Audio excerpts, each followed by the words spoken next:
and they use some processes of evaporation and different things. They would even use a process whereby they flushed it with water. And one of the, because when you look at this scientifically, there's a point where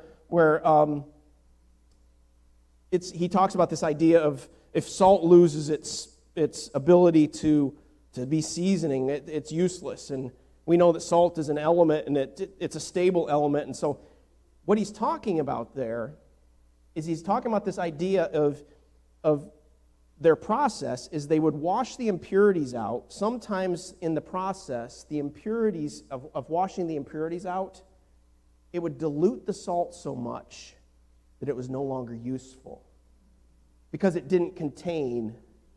And actually, in the process of trying it would become impregnated with the impurities. And what Jesus is talking about in our lives is that our influence is diminished when we allow the impurities to influence our saltiness. When we allow the impurities of our fleshly nature, and so what he's saying is keep yourself pure. Keep yourself focused on me.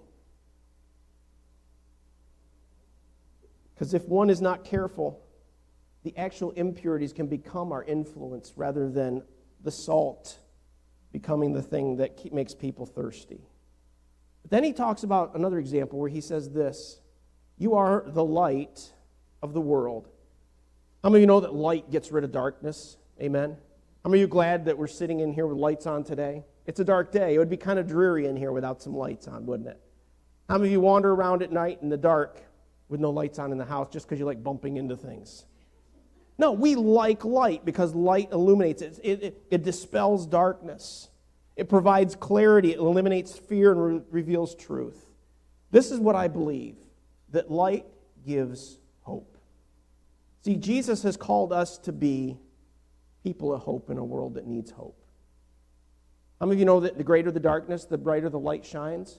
That's the reason why when people tell me that, oh man, these are dark days, I'm like, that's kind of exciting, isn't it?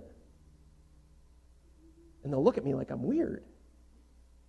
And I'm like, yeah, but in the midst of darkness, if we're going to be the people that Jesus has called us to be, if we're going to be the influence he's called us to be, how many of you know it's easier for us to stand out when it's darker than it is when it's lighter?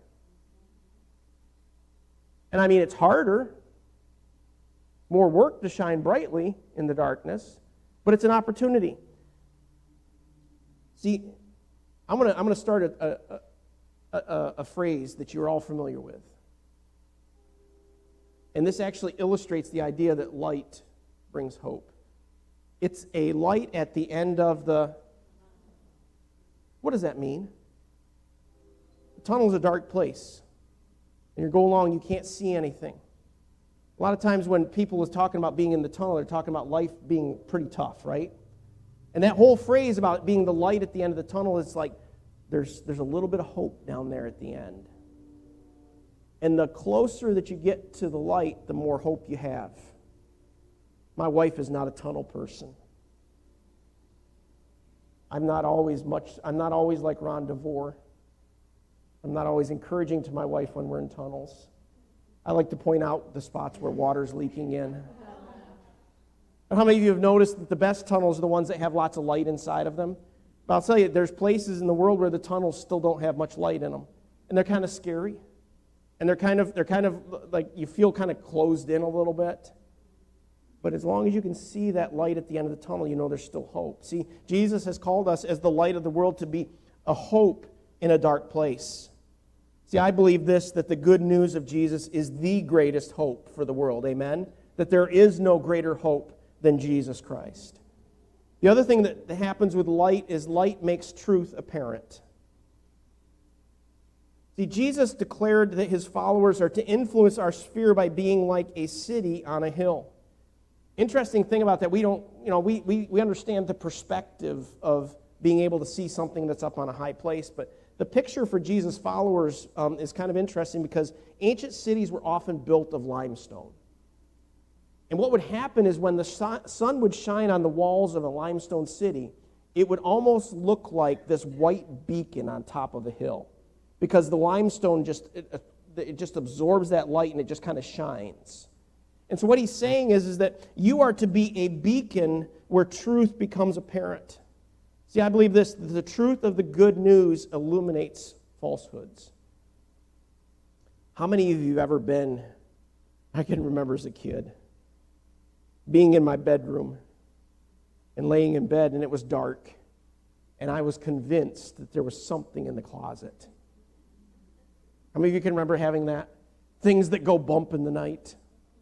And you're laying there, and maybe some of you all still do this as adults. I know you do. You won't fess up to it, but I know that you do that. There's a dark corner, and you're convinced that there's someone or something in that dark corner, right? And then you